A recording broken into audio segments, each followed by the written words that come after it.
क्या अपनी हार को मानने के लिए तैयार नहीं है ट्रंप? क्या अब अमेरिकी चुनाव का फैसला सुप्रीम कोर्ट में ही हो पाएगा? क्या सुप्रीम कोर्ट का फैसला मान लेंगे ट्रंप? ये कुछ ऐसे सवाल हैं जिनका जवाब खोजा जाना जरूरी है। नमस्कार, मैं हूं अविनाश और आप देख रहे हैं एबीपी अनकट। अमेरिकी इलेक्शन की तस्वीर लगभग साफ होती हुई दिख रही है। अभी तक के आंकड़ों के मुताबिक जो बाइडेन राष्ट्रपति ट्रंप से बहुत आगे हैं।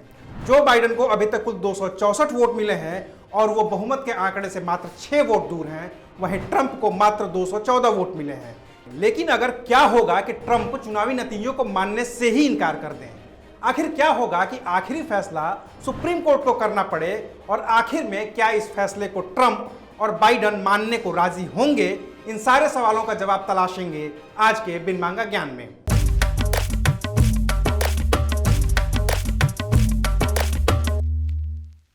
जो बाइडेन हो या फिर ट्रंप, दोनों को इस चुनाव में रिकॉर्ड वोट मिले हैं।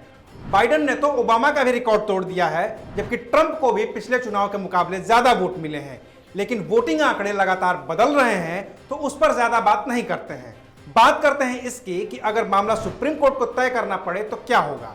ऐसा इसलिए है क्योंकि ट्रंप इस चुनाव में धांधली का आरोप लगाकर सुप्रीम कोर्ट जाने की बात कह रहे हैं। वहीं ट्रंप पर इतनी बड़ी बढ़त बनाने के बाद भी जो बाइडेन के पक्ष में फैसला नहीं आता है तो वो भी सुप्रीम कोर्ट ही जाएंगे और फैसला वहीं से होगा।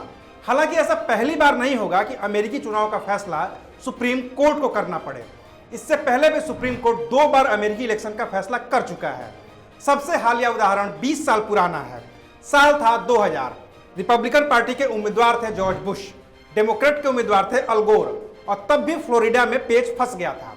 जॉर्ज बुश आगे निकल गए थे, लेकिन अल गोर फ्लोरिडा सुप्रीम कोर्ट चले गए। फ्लोरिडा सुप्रीम कोर्ट ने रिकाउंटिंग का आदेश दे दिया। फिर जॉर्ज बुश अमेरिका के सुप्रीम कोर्ट में पहुंचे और कहा कि रिकाउंटिंग नहीं होनी चाहिए। अमेरिकी सुप्रीम कोर्ट ने रिकाउंटिंग पर स्टे लगा दिया। फिर जॉर्ज बुश को विजेता घोषित कर दिया गया। उन्हें 538 में से 271 इलेक्टोरल वोट मिले थे। एक और पुराना और बड़ा मामला है। यह मामला है 1876 का। तब रिपब्लिकन के उम्मीदवार थे रुदरफोर्ड बी हेयस और डेमोक्रेट उम्मीदवार थे सैमुअल टिल्टन। टिल्टन को मिले थे 184 इलेक्टोरल वोट और हेयल को मिले थे 166। लेकिन तब चुनाव में धांधली का आरोप लगा, ठीक वैसा ही जैसे अभी लग रहा है। दोनों ही उम्मीदवार अपनी अपनी जीत का दावा कर रहे थे, ठीक वैसे ही जैसे अभी ट्रंप और जो बाइडेन कर रहे हैं। लेकिन चुनाव में हुई धांधली की वजह से एक इलेक्टर को डिस्क्वालीफाई कर दिया गया। इसकी वजह से हेयस के 20 वोट घट गए और संख्या हो गई 164। लेकिन जीत तय नहीं हो पा रही थी। नवंबर 1876 में हुए इलेक्शन का अंतिम नतीजा जनवरी 1877 तक भी नहीं आ पाया था। इसके लिए फिर कांग्रेस की ओर से कमीशन बनाया गया। कमीशन में सुप्रीम कोर्ट के 5 जज, 5 रिप्रेजेंटेटिव और 5 सीनेटर्स थे। इन 15 लोगों का कमीशन बनाते वक्त ध्यान रखा गया कि 7 लोग डेमोक्रेट्स के थे और 7 रिपब्लिकन के, जबकि एक जस्टिस डेविस डेनिस को दोनों ही पार्टियां पसंद करती थी। ऐसे में वोटिंग हुई तो 8 लोगों ने हेयस को सपोर्ट कर दिया और जो 20 वोट घटे थे उन्हें हेयस के खाते में जोड़ दिया गया।